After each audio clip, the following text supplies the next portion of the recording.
अस्सलाम वालेकुम टू आल संगत, क्या हाल है जनाब? ठीक ठाक हो? उम्मीद करना मेरे सारे भैन भिरा ठीक ठाक हो। अल्लाह पाक सारे भिरावां दे माल जानी दा ताबरू हर शे दी हिफाजत फरमाए ते अल्लाह पाक सारे मुसलमानां दियां बच्चियां दे नसीब बचे फरमाए। अच्छा जनाब, असां जेड़ा सैलेज मंगवाया चिकंदर दा, तो इस टाइम असां जनाब उसनू ऑलराउंडर कीती पाया। ऑलराउंडर तो मुराद यह है कि साडे ये जानवर भी उआ खांदे पैन और खासकर भेड़ां भी उआ खानियां पैन। फर्स्ट एक्सपीरियंस आई साडा जनाब चिकंदर दे सैलेज दे उत्ते, ते अल्हम्दुलिल्लाह साडा जेड़ा ये एक्सपीरियंस आई तो इंशाअल्लाह कामयाब ही रही है और कामयाब ही रासी। मेन मकसद है कि इसनू स्टोर करके अगर सर्दियों के खवा तो बहुत लाजवाब है, लेकिन असा गर्मियों के ही मार्का शुरू कराई पाया। गंदम की तूड़ी, गंदम का भूसा भेड़ा इं पे खानियन के जिन्हें एक अचार गोश्त समझ गए ना, यानी कि जिन्हें जानवर वास्ते मूंगी या गुआरे का मिसा शौक नाल जानवर खांदा है, उन्हें यार अलहमदुलिल्लाह गंदम ने भूसे खानियां पैन सिर्फ इस दे पिछों। चौकोर ते गंदम का दलिया जड़ा ऐड जड़ा हो रहा है तो बिल्कुल नॉर्मल जियां ऐड हो रही है, और उस दे नाल माशाअल्लाह इतनी ओदी अच्छी महक है या ओदी खुशबू है ना, माशाअल्लाह अल्हम्दुलिल्लाह जानवर बड़ा अच्छे तरीके नाल खा रहे हैं। हुण जनाब सैकेंड टाइम है छां तो हुण जानवर कड्ढे, जानवर कढ़ के पहला चारा इन्होंने रलाया। तुस अज देख गिनसो टोटल जानवर अजे तई भुखे ने, हुण ताज़ा ताज़ा गत्ते ते खांदे पैन। हुण मैं तुहानू जनाब इन्होंने दिखवा देना सबूत तौर, उस तो बाद अस तैयार करेंदे पैं उदे इंशाअल्लाह मैं उत्थों की अपनी डिटेल ही अपने दोस्तों नाल शेयर करेना।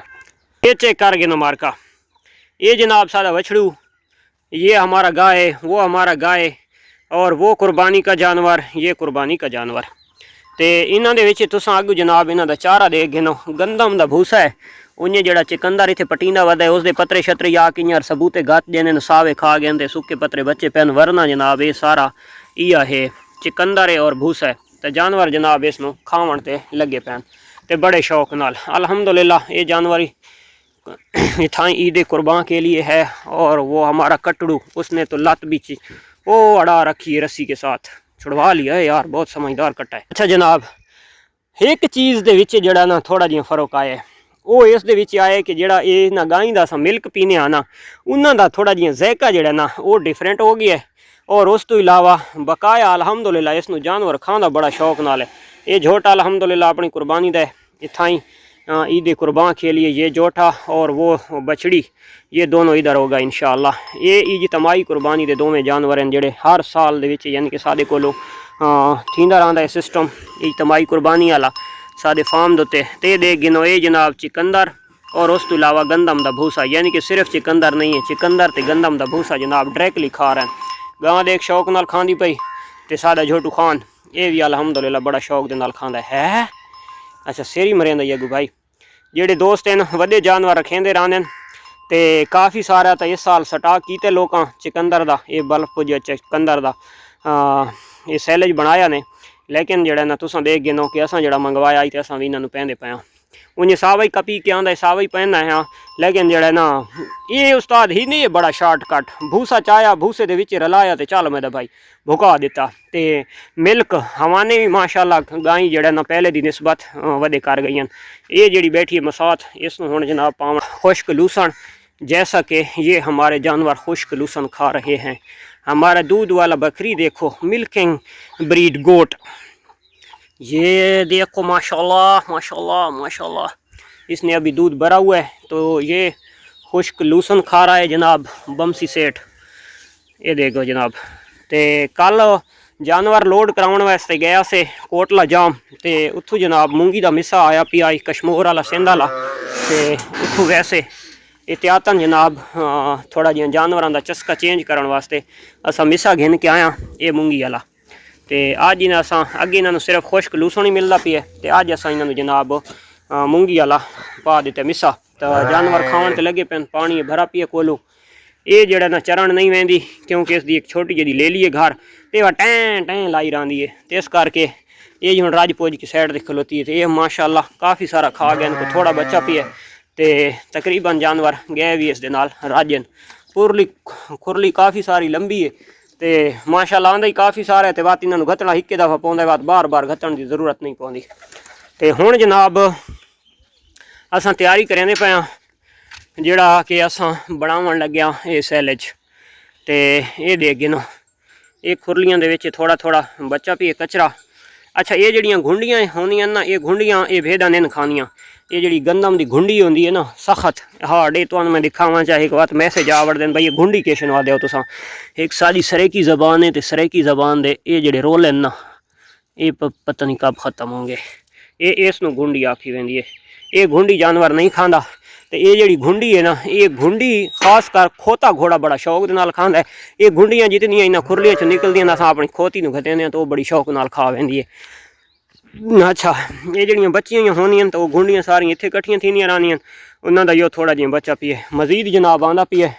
वो सामने बोरा लाया तो वो बोरा खुला खलोता मिस्से वाला सैले ही सामने वो पिए। तो आवन नाल ही असां सैले नूं बाखाली स्टोर किते तो एक पास वो हाथ लाई पाया। तो इंशाअल्लाह सादा चलता रहना है।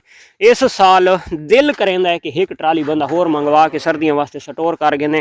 जेडे इतने लखां रुपए दे असां मिस्से गिनने आना खुदा दी कसम ये बहुत आला चीज़ है। ये देखो ये जेडे अपने कुर्बानी तो बाद वाले छोटे बच्चे सेल थी वाले उन्होंने वास्ते क्वालिटी अगर देखा वजे तो कलर प्रिंट माशाल्लाह इस मिस्से का बहुत आला है। त्रेशरी कोई ऐसी लाई ने उस चंगा कुट है, लेकिन जी फली की रेशिया होंगी है ना ये अगेतरे मिस्से की तो ये ज़रा कम होंगी है। तो लेकिन ये है भाई न्यू मेवा जो होंगे तो ज़रा जानवर खा शौक के नाल वैंदा है। उन्हें ले लन फौरन कढ़ के दाई इतने थोड़ा जिहा खा के तो गए वे उत्थे जंतुर वाली झाद उत्ते ग्रेजिंग उत्ते तो मजीद जल्ले वल के आसन तो खा वैसे हुण जनाब बच्चे भूं चा के आने जानवर दूजे गए ग्रेजिंग उत्ते तो मैं अपनी जनाब डिप्टी नहीं लगता इन्हों की सफाई करे ना पानी शानी ओके करे ना पानी शानी ओके करके तो बात इंशाल्लाह बना के तो मैं तो अपने दोस्तों फाइनल लुक दिखवेना।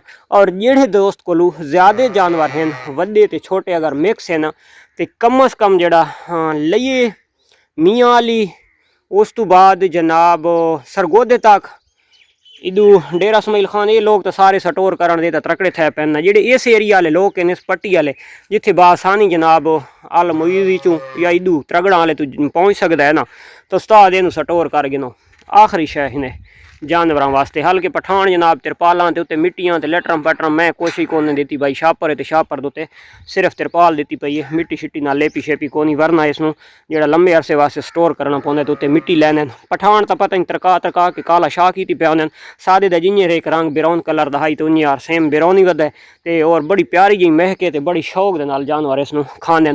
यानी कि सब चारा ही असां ऐड करेंदे पे अगर सब चारा ऐड ना ही करो तो सुक्के भूं दे नाल ही इसनों बड़ा जानवर शौक नाल खांदा है। ये देख गिनो जनाब इस खुरली दी माल असां गिदा ने रला ये देख गिनो सिर्फ गंदम दी तूड़ी ये इ'यां पेरां नाल करेंदा आमना ये चिकंदर साट के पेर अच्छे धो शो के न ताकि रेत मिट्टी ना होवे भूं नूं छाण गिनना है छाणने दी टपा गिनना ताकि उसकी मिट्टी शिट्टी जी तो निकल वजे। ये हुण देख गिनो ये खुरली सादी पुर थी गई है परली दी भूं दे पानी सट्टी पई है तो हुण बिलादरी सट्टण लग गई है। ये इ'यां जनाब इस दे विच पेर च मारना है चिकंदर वाली मड सट के ते अगर फरश खुला बना हो तो उस भूं ते रलावना हो तो वत बेल च बहु कम देंदे ते जो खुरली दे विच रलावना हो तो भेरां नाल बड़ा ज़बरदस्त तरीके नाल रल वैंदा ओ कशना कोई शे दी टेंशन ही कोनी। हुण इस उत्ते मरसां असां जनाब धूड़ा जौ गिना आ भाई जौ दा दलिया करवा के जौ ते गंदा मिक्स करके दलिया जौ ज़रा ठंडा होंदा ते गर्मियां इस वजह तो जनाब जौ गंदम दे नाल मिक्स कीते न दलिए वास्ते वो असां मिठा सोडा हल्का हल्का ते वो असां जनाब सारा कुछ रला के ते इहदे उत्ते छाणा दे छोड़ना छाणा दे के ते पेड़ हल्का हल्का मार छोड़ना ते विच जानवर छोड़ देवणे। चलो जी।